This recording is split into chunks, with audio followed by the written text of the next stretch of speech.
Good evening and welcome back to Vegas October 1 Sounds. Tonight it's going to be a little different. Tonight I'm going to do a little bit of, how would you put it? Not debunking, but explanation. That's how I'll put it. I'm going to give you a little explanation of why I believe that there were no shots after midnight that were recorded. Now that's not to say we don't have sounds that are recorded after midnight, and that's going to be the emphasis of this video. And I'll use Mr. Hoover's videos and information as a starting and reference point. So Mr. Hoover comes along and he takes a bunch of officer body cams and extracts pieces from them. And he shows us, and let's see, there's one video. He has several different videos, but I'll be referring to this one. And I'm not going to play any of it. And in this video, he shows us 9 different body cams that all record quote-unquote gunshots just prior to midnight. And they all sound similar. And then he goes on to say that 45 minutes later, there was also automatic gunfire. And he shows us another body cam where sounds are heard. And I'm going to be talking about those sounds.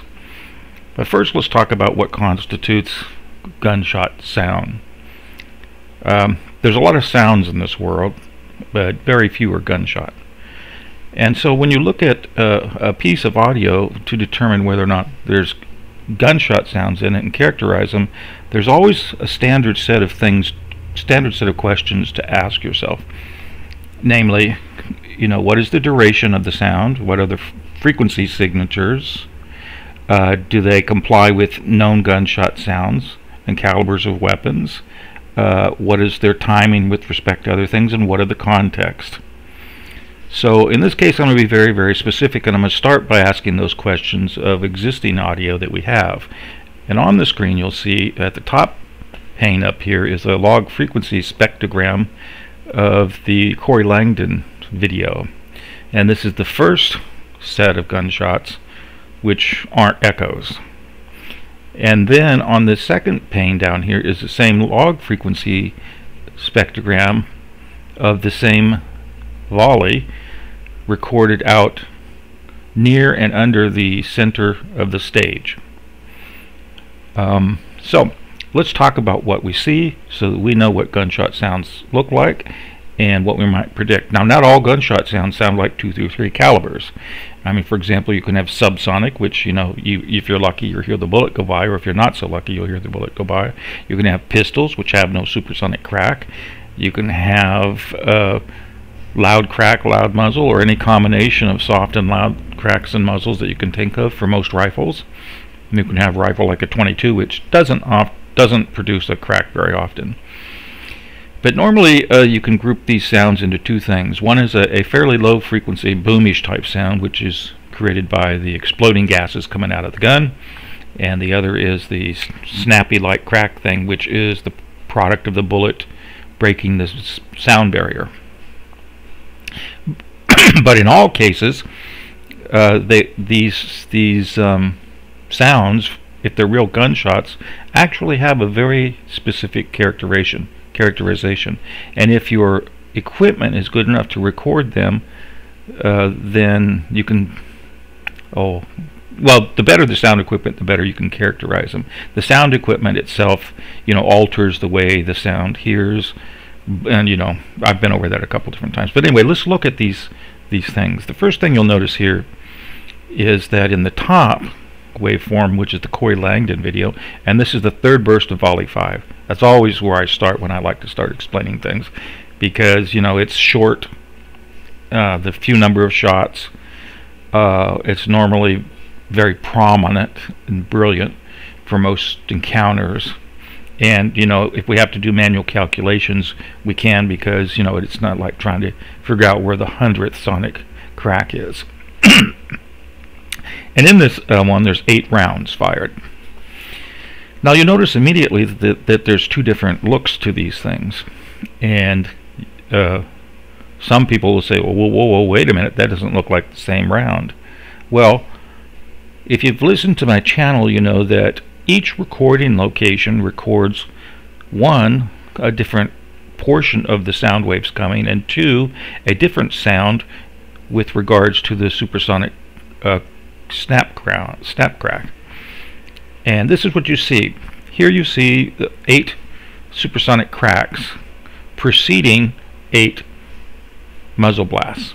And the difference between the first supersonic crack and the first muzzle is what we call lag. And that's a function of downrange distance and cross-range distance, i.e. how far away you are from the shooter and how far you are away from the bullet path. And the larger the combination of the two, the greater this thing, the shorter you are. So up here in this one, we see that there essentially, on first blush, is no lag, because we can't readily distinguish at this scale where the muzzle blast is and where the supersonic crack is. But I assure you they're there. And then out to the right here you have 2 sets of echoes, one at about 2 seconds, which is a heck of a long ways. It's mostly consists of the muzzle retorts, and then a second one about 1.2 seconds from the start over here, that consists mostly of the higher frequency sounds. So there are 2 different reflecting surfaces. The first one's closer, the second one is way far away. And those come back and are recorded on this recording. Whereas down here, there's no such strong reflective components to the signal. So, what does one of these look like? Let's open this up wide. In fact, let's open it up wide enough that we can actually see when the muzzle sounds are. Alright. So, well, let's look at something a little bit before we go. Just as if you look at these supersonic cracks, you can see that they almost, but don't quite line up with the muzzle blast.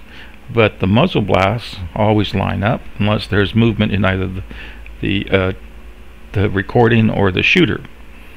And that's what makes using supersonic cracks as timing marks difficult, because every position has a different set of them. This lag changes for every different recording location, but the muzzle blast times do not between them two. Of course, yeah, it takes sound longer to get out to the two, but hey, you know, we've eliminated that here by lining them up. So up here on the top in the Corey Langdon video, if we expand this out far enough and get that, put it over here, I guess, out of the way, and we bring it down, we see that there are 2 dominant sources here of sound, and they're both spikes. One is much taller than the other, and they're separated by just a few milliseconds. And if we were to be more precise here, these line up. These down here are muzzle blasts, these are supersonic cracks. And these muzzle blasts always line up with the muzzle blast from the other one, provided there's no movement. Now the Corey Langdon video has movement in it, so at some point they'll become not aligned if the sound were continuous. So anyway, first off we look for broadband signal. That is, a broadband signal is a signal which, you know, occupies many different frequency ranges.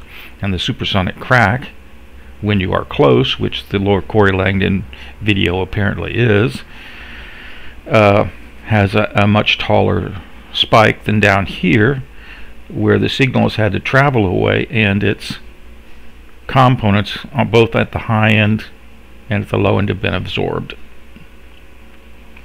So what you can say typically is that the muzzle blast at any distance, and if we really crank the gain up here, we can see that even the muzzle blast has some component to it that goes way up. It's just that it's a low signal and quickly gets absorbed by the sound or clouded by the background noises. And the same is true down here on this one. You can see that there are in fact high frequency components to a muzzle retort, which is because it is a shock wave, and all shock waves have high frequency to them. It's just that it gets attenuated, as we call it, so much that it's not visible above the background noise, generally speaking. And so we can say, okay, well, muzzle blast at distance has a typical peak frequency, and we can look at that peak frequency and measure it. But to do so, we have to set the window size different because this is a small window size. So at this window size, we can measure the center frequency of those to be about, in this case, 372 Hertz. And it should come out a little bit higher up here because we're closer. No, it doesn't. 326. And actually, there's more component at 142 Hertz than there is down here at this one, which is kind of interesting. But anyway, and if we shrink it up so we can see the supersonic cracks, as you can see, we have to adjust the volume or gain a little bit here. Down on the bottom, we can see that they tend to have a bottom end above 1000 Hertz and fade out pretty quickly above, in this case, 3600 Hertz. In this one, we have to once again expand it out so we can separate them, and that's tough because at that window size they all look like the same thing. So let's drop down. Yeah, see, up in this case, you know, we're so close to the supersonic crack that it occupies the entire frequency range, and or mixes with the muzzle blast to a point where it's difficult to tell them apart. And if to tell them apart, we have to get down to a very small window size, which, you know, as I've explained before, you can't know both the frequency and the timing precisely. It's one or the other. You can measure the frequency precisely, or you can measure the timing precisely, but not both at the same time. Alright, so here we are. We're looking for broadband frequency, different frequency bands for them, and then we can look at the width of the signal. To do that, we'd have to use a little bit different approach. So in this case, we're going to want to measure the width of the signal, and let's do it for the bottom one because it has such an easier time, you know, accessing the signal, because the supersonic cracks are segmented, or, you know, segregated out.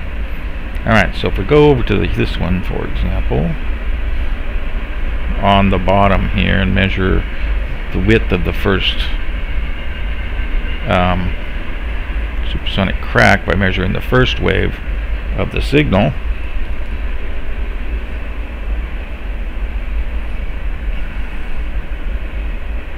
and there's actually a lot of echo here, and it's pretty hard to do. We'll see if we can get a good measure up there.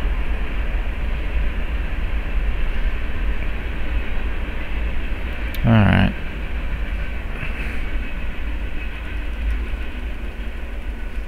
There we go. We are going to be able to do it over there.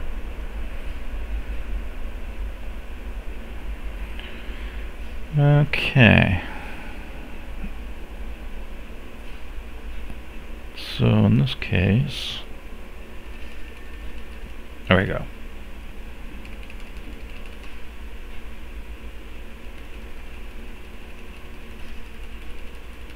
So in this case, the first portion of the supersonic crack has a width of about a little bit less than a millisecond, and the subsequent waves are larger, and then the muzzle blast being out here is probably on the order of 3. Well, it's hard to say exactly when it begins and ends, because up in here there's somewhere on the order of about 1.4 to 2. Alright, so you can see then that the muzzle blast is much wider than, and in fact, if we were to look over here, that's too wide also.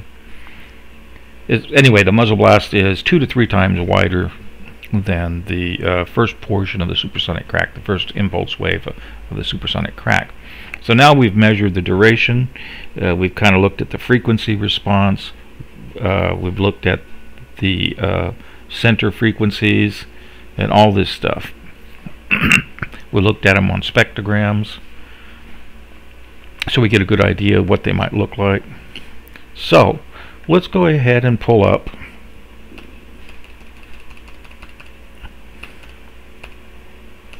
And this is one feature about Sonic Visualizer that I am missing. There's no way to lock these two different audio sources once you've aligned them into place. So I typically, to do this type of thing on a gross scale, would drop down into a different tool like Audacity or something, because most other video editors, for example, have the ability to lock, once you've aligned things, to lock them into place.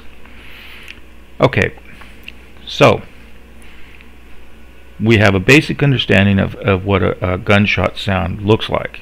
Let's take a look at what Hoover is presenting and see if it looks anything like this. So, the first thing to note is that he's presented 9 different body cams, and I've marked their times approximately, and also I've marked the badge numbers where I could see it. And these are the ones that are about at midnight. And then 45 minutes later he says, here's an example of other after midnight shots. And he does all this drama and drum roll and everything. So let's take a look at the 3-minute 48.9 second signal, because it's the easiest to deal with initially. So I've loaded that up, and here we see the signal. Now we're going to look at this in various different ways, and we're going to compare it to what we were looking for over there. The first thing you notice is that, or at least on this scale, and these are small window sizes for timing accuracy. First thing you'll notice is that the sounds here, and here, let's just play a little bit of them so you get an idea what they sound like. And that's exactly what we saw in the room. Yeah.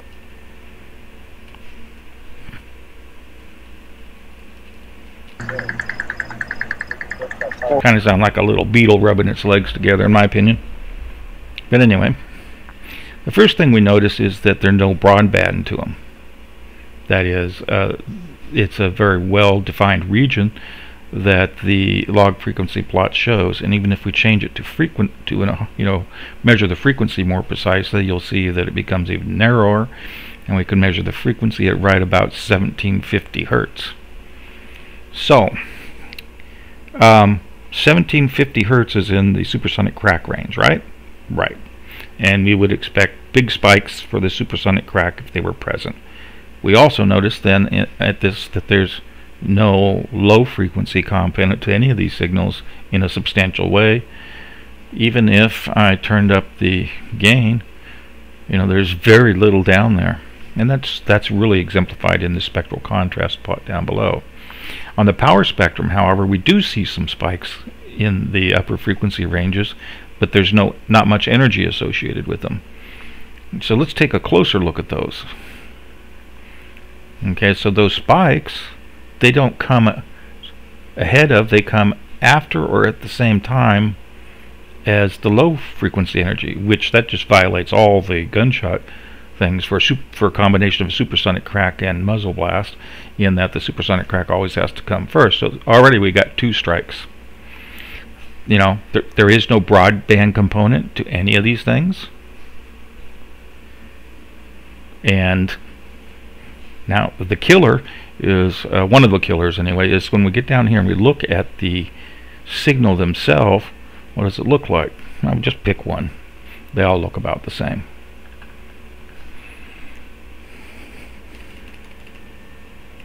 Okay.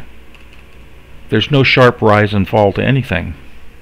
A gunshot is an explosion, and a supersonic crack is a miniature explosion, and they have sharp rise and fall times, and that's why we see those waves go up quickly, down quickly, and then spread out later. But here we have a very nice uniform, slowly increasing and slowly decreasing fixed frequency signal. That's a synthetic signal. That is a signal generated by an electronics or very precise mechanical means. There's nothing gunshot about this sound, period, except somebody's imagination. And so right away this video becomes suspect, because no one's able to discern real gunshots from something synthetic. Now, I don't know what produced it, I don't know how it was produced, but I can tell you that it's synthetic, completely synthetic. Could be, I don't know. I'll leave imagination as to where this came from. So these sounds are easy to dismiss. But just to be sure, let's go look at the frequency on the energy scale up here. And we see that, again, it doesn't have what we see over here. They just look, completely and totally different. The best I could say is it looks like these supersonic cracks up here. I don't know how you would get supersonic cracks without a muzzle blast, unless you're so far out.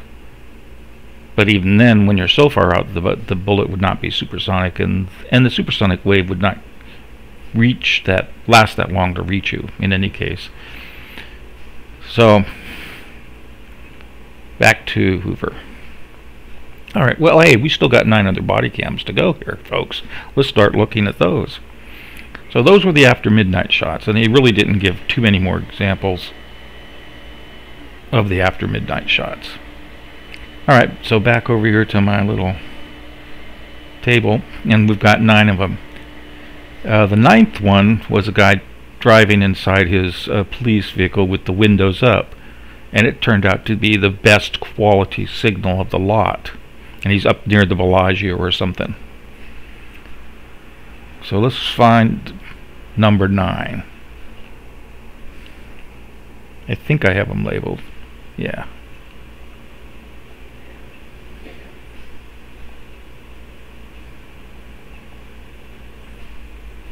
Oh, wrong one. There we go. 9.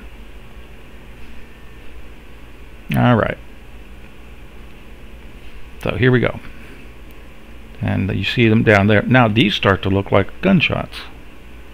You got a nice broadband signal. You got some high frequency stuff. You got some low frequency stuff. This has potential. So let's listen to them. Again. And I probably should shrink down the scale as we're listening so it's not so go by so quickly. Alright, so we got 5 little miniature bursts. There are 1, 2, 3, 4, each consisting of 4 sounds, and the first one consisting of 5 sounds. Great. That's good to begin with. So, potential gunshot sound. So, does this look like supersonic crack and muzzle? Could be. Let's get the scale down to something more reasonable and see what it starts to look like. Yeah. Oops. I don't know. Kinda loses that.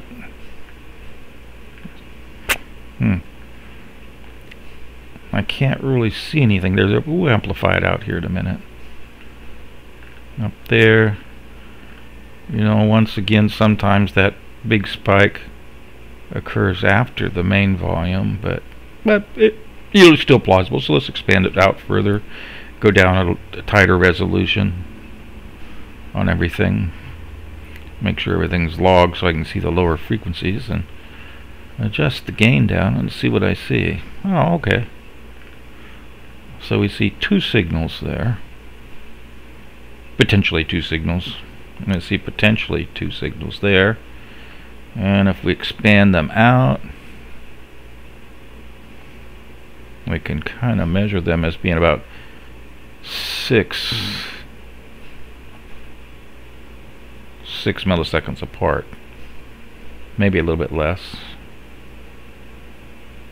Maybe as little as 5 or 4. No, I think 6 is good. Okay.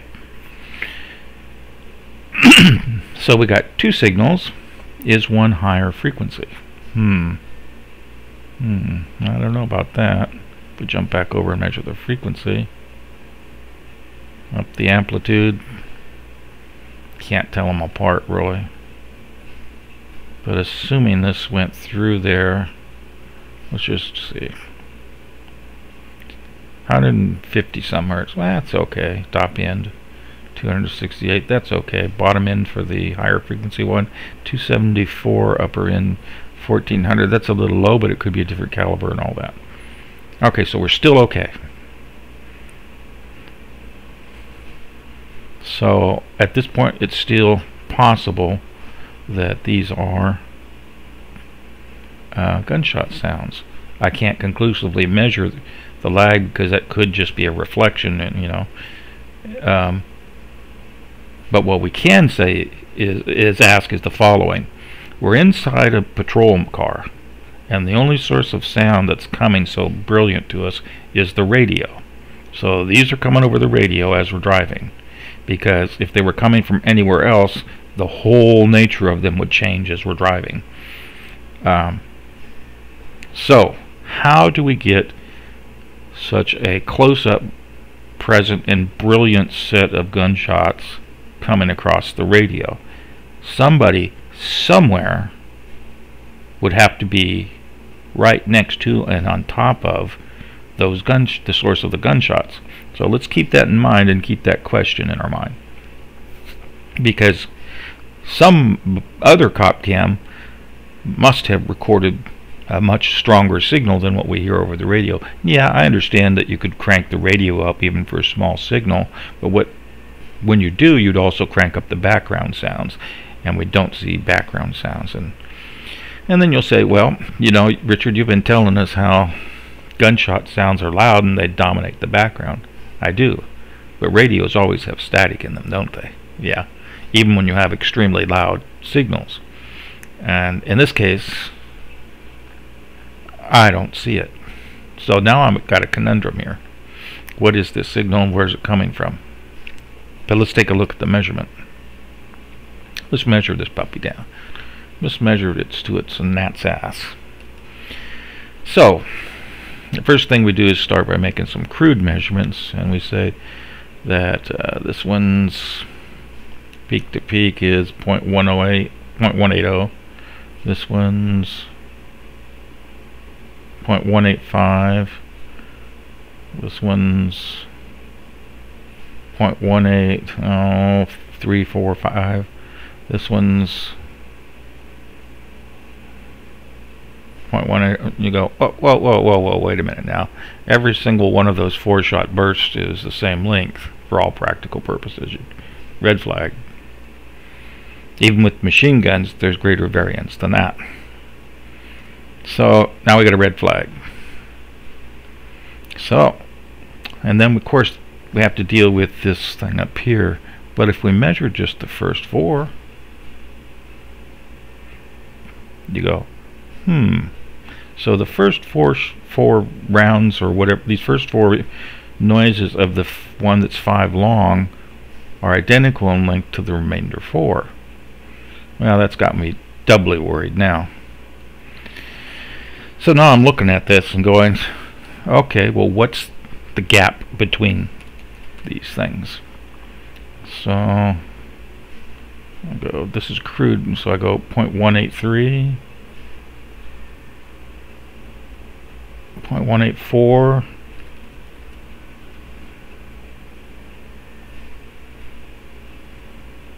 0.182, and then if it had been the 4th one,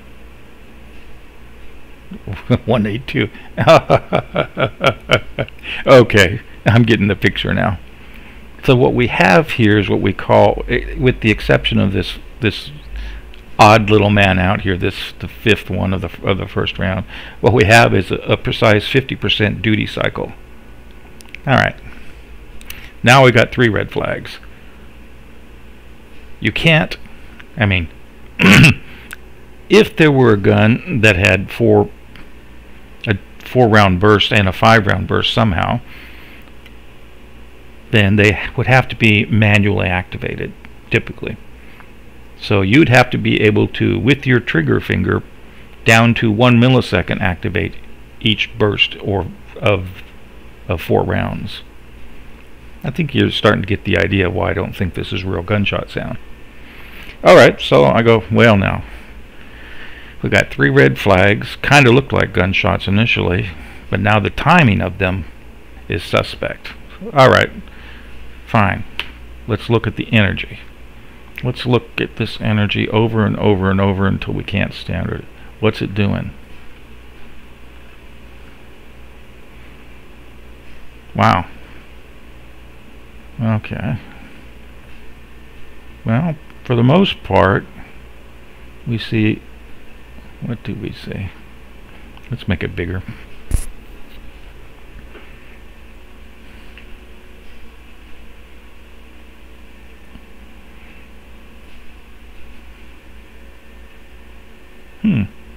There's a very definite cutoff point right there.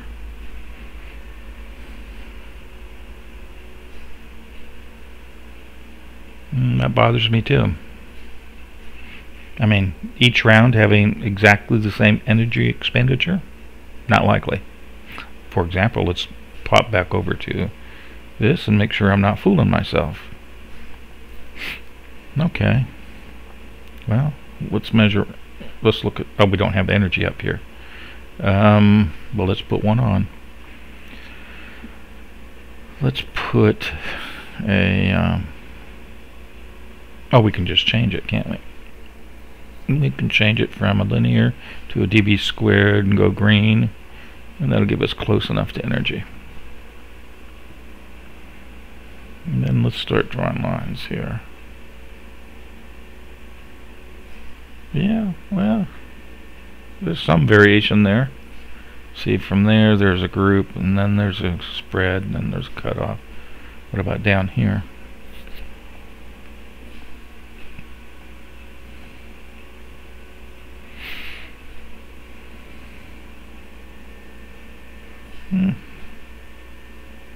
That'd be close enough for me to be considered similar. Okay, so I'm going to backtrack then on that last statement and say, nope, passes that test, roughly speaking, although these look more similar than the other ones did because, you know, they're more consistent, shall we say. But then again, it's a real machine gun rather than a bump stock, so okay. Or I should say, it's potentially a real machine gun. You could never get this kind of 50% duty cycle with a bump stock, that's for damn sure. And I don't believe you can get it with a machine gun either. So we got 3 strikes against, otherwise it looks like a gunshot. Let's drop down into our waveform pane and start looking at the details.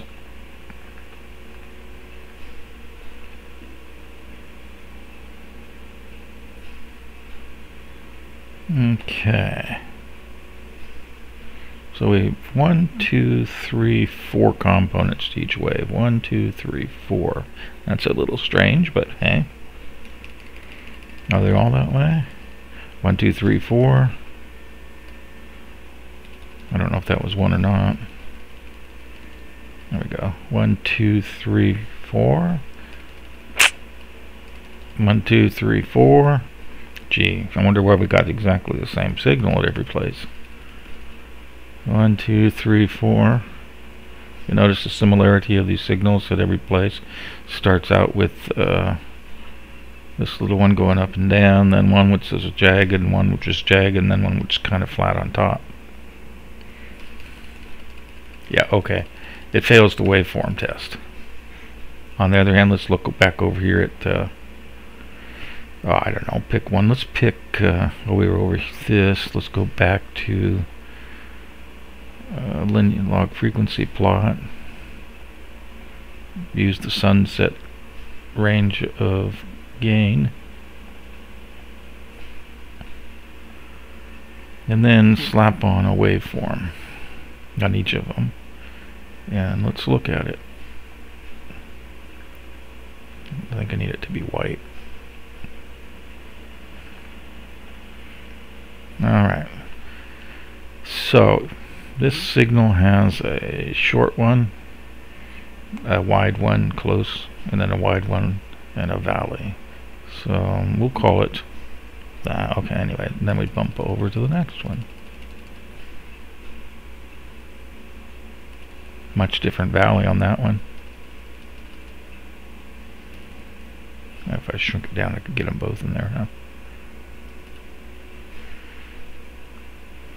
Okay, it's similar in the respect that there's 3 humps, but the time in between them and the width of them vary considerably. Let's do out the next one. Oh, way different.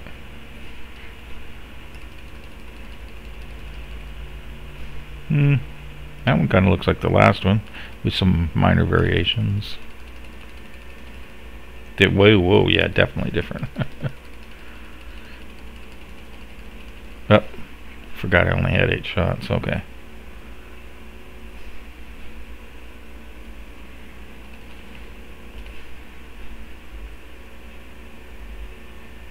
So you see there's enough variation in each one that we can actually start to pick it out, particularly in that valley between the 2 peaks, between the second and third peak. What about down here? Of course, the supersonic crack looks way different. As I mentioned earlier, it's too much echo. There's too much reverberation. It's not a direct path. It's a indirect path, or it went through some lattice work or something. So let's look at the muzzle blast here. Turn off the way this so we can get a better idea. Okay. Okay.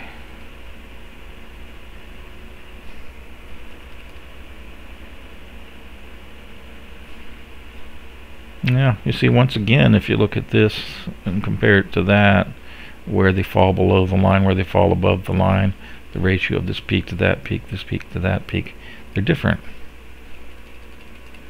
They're just plain different. Notice how this one's a little flatter and got more ziggities than that one, and potential coming up there. So in real gunfire, you have variations. In this, let's go back over and confirm that in fact they're so similar. Make sure I'm not fooling myself now. A little peak always right on the third one, followed by, that one's not so flat as that one. What about down below? Pretty evenly. Ratio of this to that, oh, that varies a little bit.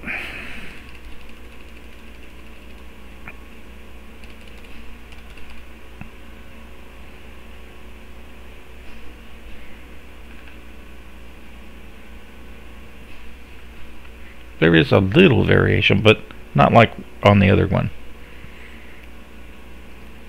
So I'm going to offer an opinion, and the opinion here, and you notice how this varies considerably there. So this secondary signal is varying, which means it's probably a product of reflection or reverberation, but the primary signal is very, very similar in each case.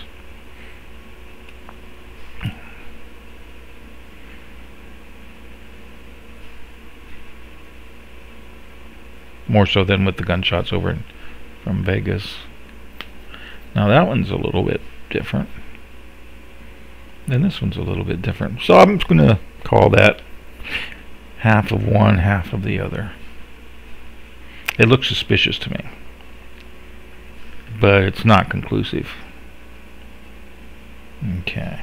What else can we measure on this? Alright, so the thing that looks really suspicious on this is the timing. It's a 50% duty cycle. Now, being an electrical engineer, I know all about 50% duty cycles and how to generate these things precisely and simply with a little chip. But we have to ask ourselves the question, how can a machine gun produce that burst? How can a human finger reactivate the burst every time? So first off, we can eliminate the fact that it's produced with any substantial human intervention on the trigger.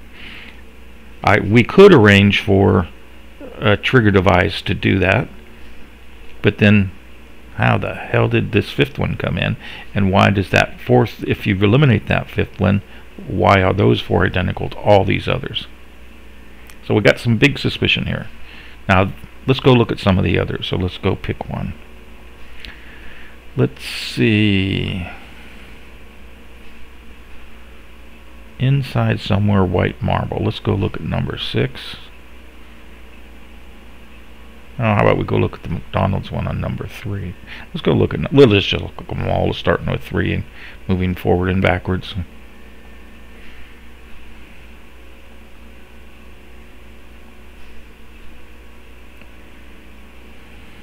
Okay, number 3.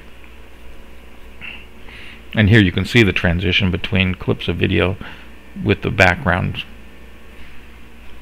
And, you know, that's one of the ways you can tell that things have been edited. You can see it here that we jump to a different one when we move over to the quote-unquote X. So this is number 3, somewhere near McDonald's.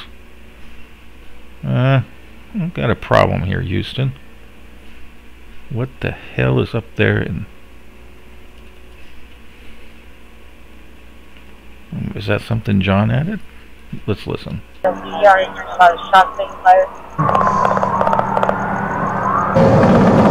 Huh. I don't know. Okay, so anyway, let's look at this. On number 3, what do we record? Turn the gain down a little bit. Well, we don't have 4 there, but we have 4 here, 4 there, 1, 2, 3, 4 there. I don't know. Okay, so there's some odd irregularities with the first and last volleys. What does it look like otherwise?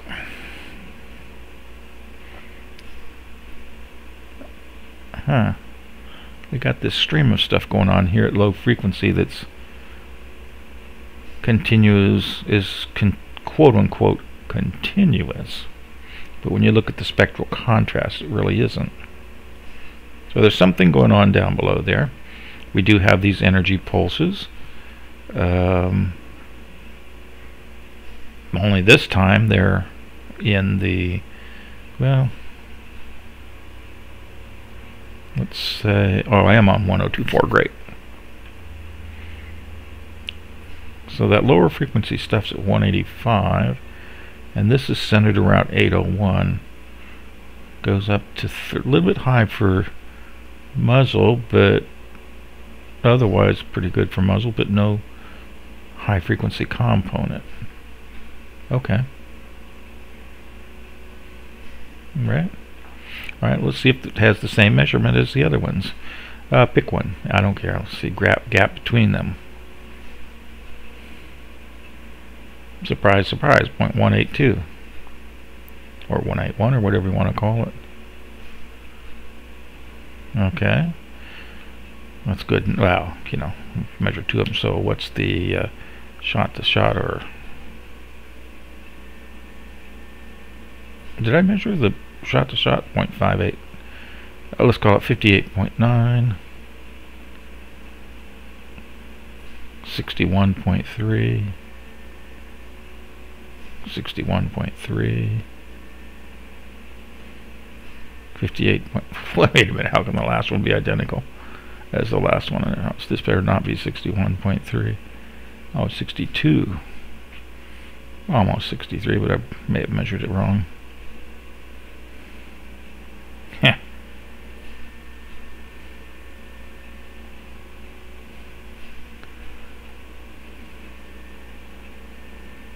Okay, that's going to take a little careful measurement. 60. What's 1 over 60 milliseconds? You know, I'm just thinking out loud here. 0.060, 1 over. Oh my goodness. 16.6. Huh.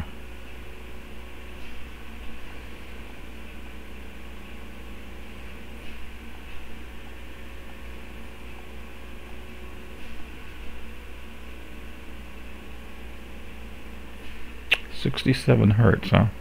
That's kind of weird. So 0.060, what's the RPM? 1 over, and that's per second, times 60. Oh. Biggest red flag you'll ever see. These signals were generated at precisely 1 kilohertz. That is synthetic for sure. Down and out, folks. Down and out. Alright. So, anyway, these are the same as we recorded otherwise in terms of timing between them and timing between the rounds. These are exactly produced on 1 kilohertz mark, or a sub-component of 1 kilohertz. You take a 1 kilohertz clock and you divide it down into different things, and that's how you can produce these signals. If you want to know how, just look up an NE555 timer. Alright. So then, what could be the potential well, okay, we can go look at some others too. We're going to look at some other signals. Where was this one generated? And where was this? Well, if you want to go look at the Hoover video, you can pretty much see that all these sounds are coming from the radio from the cops. Sometimes it's from in the car, sometimes it's from on the body. What's this one look like? Besides being noisier. Why would it be noisier? Who knows? This time we got 3, 4, 4, 4, 5. So it recorded 5, 4, 4, 4, 3. I wonder why it didn't record that last one.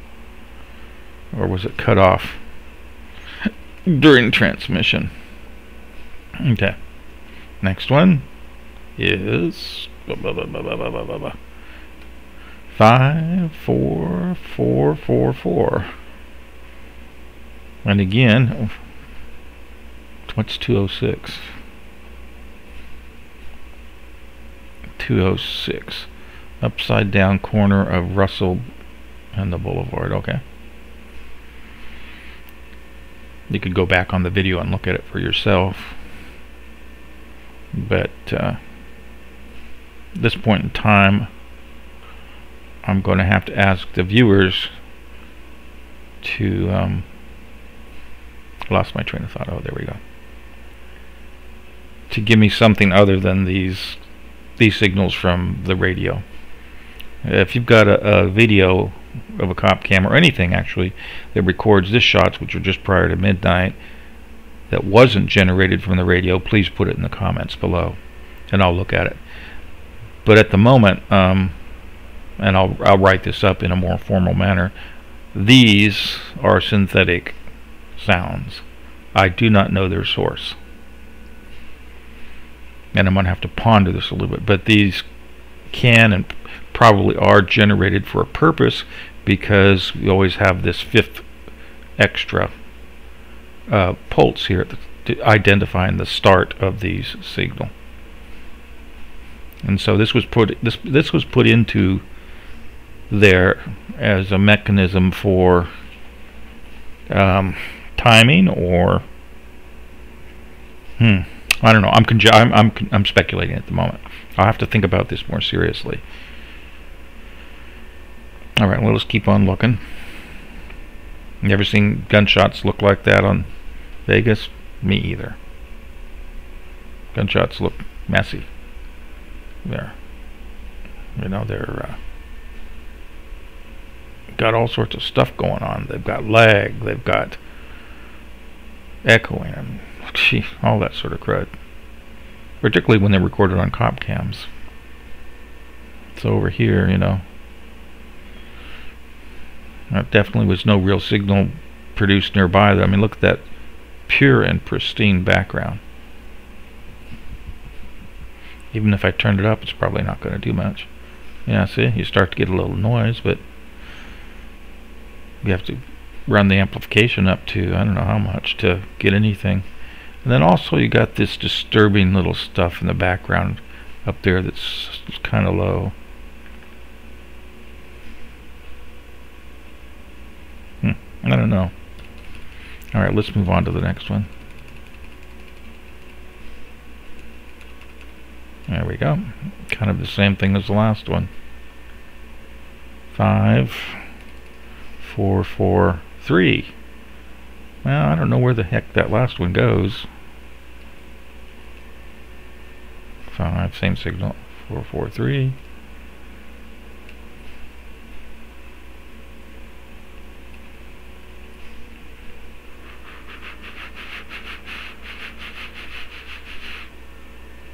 Oh, this one's way weak here. Way weak and lost a lot. So here we got 1, 2, 3, 4, 5. 1, 2, 3, 4. Start of something I don't know. What happened there? This kind of looks like siren. Well, let's listen.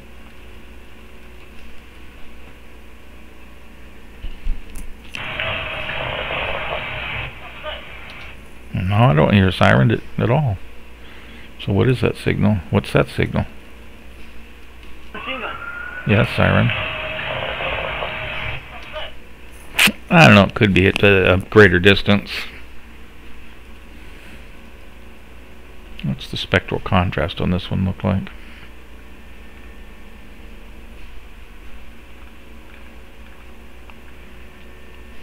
Yeah, they're pretty clear there. 451. This one got way shifted somewhere. So it's not even the same. I mean, somebody cut it off on both ends or shifted it in time for some reason. Next one is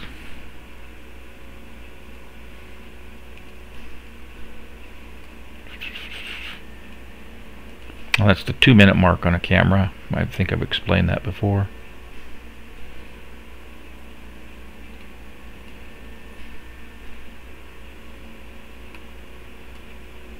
And we're at 301, which is back to well, that's number 8. It's almost as good as number 9. Okay, we've got a net 4. Let's see, 5, 4, 4, 4, 4. Or a grand total of 21. 21. I keep saying rounds, but 21 pulses. And I'm willing to bet again that these are all the same. Yeah.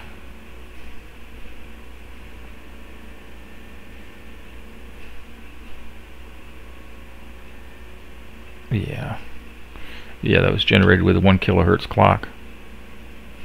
Pretty fancy stuff. Let's go back to number 1.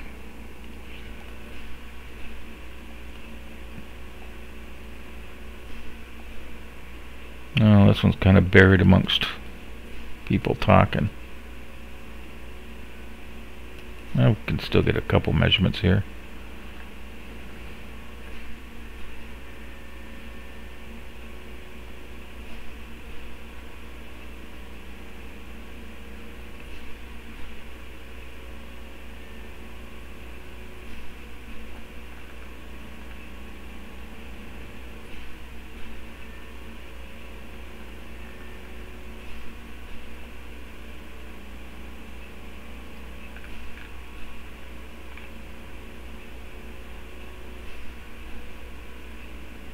Yeah, 0.0600.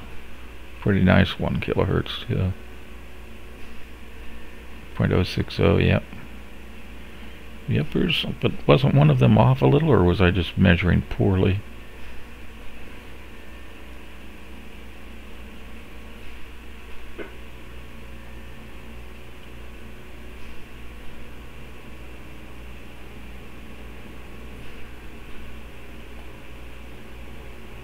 That one's off just a few microseconds. Okay. I don't need to look any further on this. Anyway, so there you have my opinion of what these shots are. Neither one of them are real gunshots. They're both synthetic. This first grouping is produced by a subdivision of a 1 kilohertz clock. I do not know why, how, or for what reason, but it's clearly not gunshots, even though superficially it started looking like one. The second one is so blatantly a synthetic thing that it might as well be a Game Boy sound generated thing. So, let the games begin, folks. You can offer your opinion as to my analysis. You can ask for more input. You can provide more videos which you feel may justify or counter my arguments here, and we'll call it a night and catch you in the next one.